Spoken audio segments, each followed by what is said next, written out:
Hi, this is Kelly at Kiss Looms, and I'm going to show you how to use our rug rake. The rug rake is similar to our other knitting looms, so any of the videos that you see for that will also be applicable to this loom. The only difference is that this is on a much larger scale.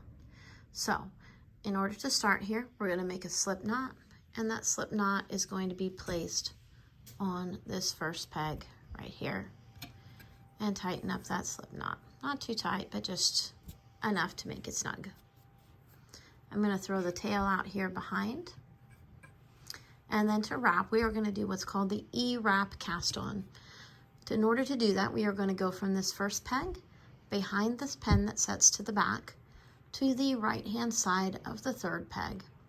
And we're going to wrap around the front, immediately behind, and in front, behind again. So we made two little loops around there. Now we're going to lift this bottom loop up over the top and then pull the extra slack out, not getting it too snug, but just getting some of that extra out. And then we're going to go behind the pin here. These second row here are your pins. You're always going to be behind them. You will never have the yarn in front of it. So always behind to the next peg, wrapping around in front, two times, lifting this bottom up over the top and snugging it up again behind this pin. And you'll notice I automatically kind of do that as I wrap. I go behind it. It's kind of my own memory device of knowing that's where the yarn will need to be for the next thing that I do with it. So again, lifting this bottom loop up over the top. Now I'm using kind of a bulky weight yarn. I would typically use something that's even thicker than what is here, but this is what I had readily available. You can also use fabric strips as well, and that's kind of what the rug rake is really intended for, is using something super, super chunky or the fabric strips so that you can make a rag rug. So again, I'm going to cast on more. You would do this all the way across, casting on as many pegs as you need for the width or length, depending on how you're deciding to knit it, of the project that you are doing. I'm going to go ahead and do one more right here, and then we will go back the other direction. So again, lifting, sorry, we're out of focus here, lifting this bottom loop up over the top and pulling the slack out. So now I am down here to the end, and I want to go back the other direction. You do not, again, want to just come here because you will have yarn wrapped in front of that pin, and you don't want that. So I'm going to come back around it. When you are knitting, if you are sewing stuff together, you need to knit every single peg.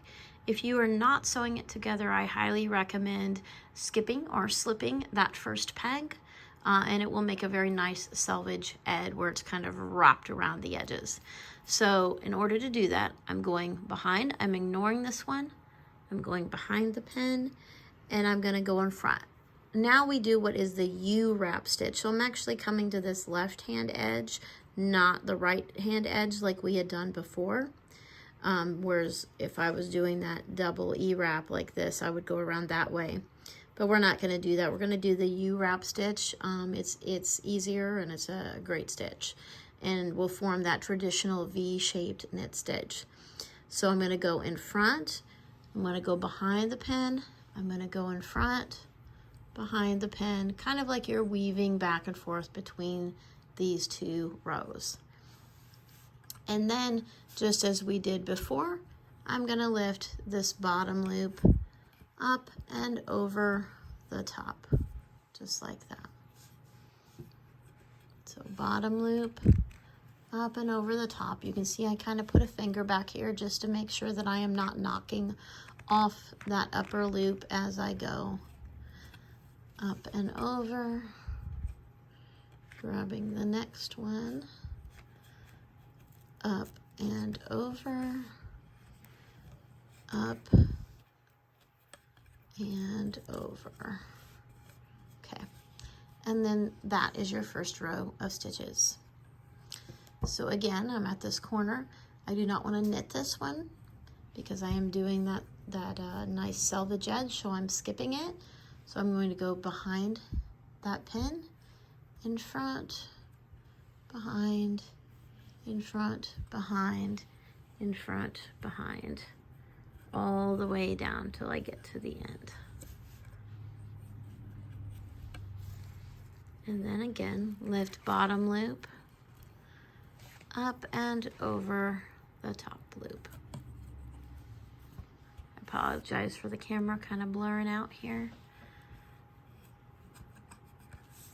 It's often hard to do this with the camera in this placement because I can't see, and it will blur out sometimes with my hands in the way. So up and over. You can also use sort of a pick tool with this. We don't include that with this one because I find more if you're using that chunky yarn, it's easier to do it by hand anyway. So I'm going to go ahead and do a couple more rows here, and then I'll show you a basic bind off. So again, I'm going behind the pen, in front of the peg, behind the pen, in front of the peg, all the way down. I think if I move the loom, it won't blur out on us. So again, lifting bottom loop, up and over the top. You always want to start at the edge where you end with your working yarn so that you're working that slack back and forth in different directions, and it won't cause one edge of your project to be loopy. So up and over, and there you go. So all of those stitches are coming back here, and you can kind of pull this like this just to get them all kind of set in place a little bit. Okay. All right, so now I'm going to show you the basic bind off. When you're starting that, there are other bind offs too, again, which you can find on the Kiss Loom website. Regardless of which loom is used, they will all function the same way as this rug rake. So I'm going to use the basic bind off. So to do that, I'm going to wrap in front of peg 1, always behind the pin, and in front of peg 2, and I'm just using that to brace my tail.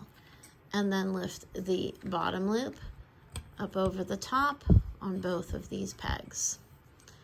And then you're going to move peg 2 loop, going behind the pin, onto peg 1, and then bottom over top, and then move that loop over here. And you can see we have bound off 1 stitch.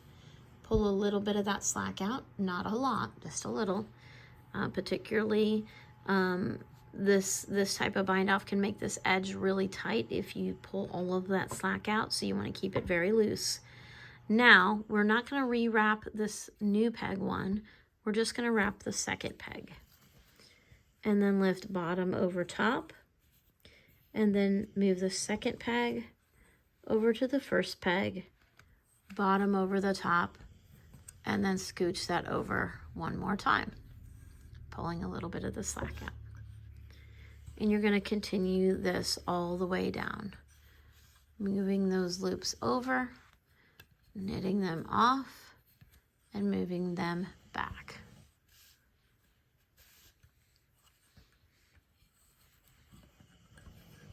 There is also what's called a sewn bind off that also works very well, and it's or a super stretchy bind off, 2 different names for it.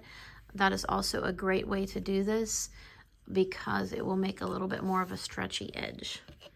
So please excuse the kind of snoring sounds in the background. That is my dog, who likes to snore quite a bit.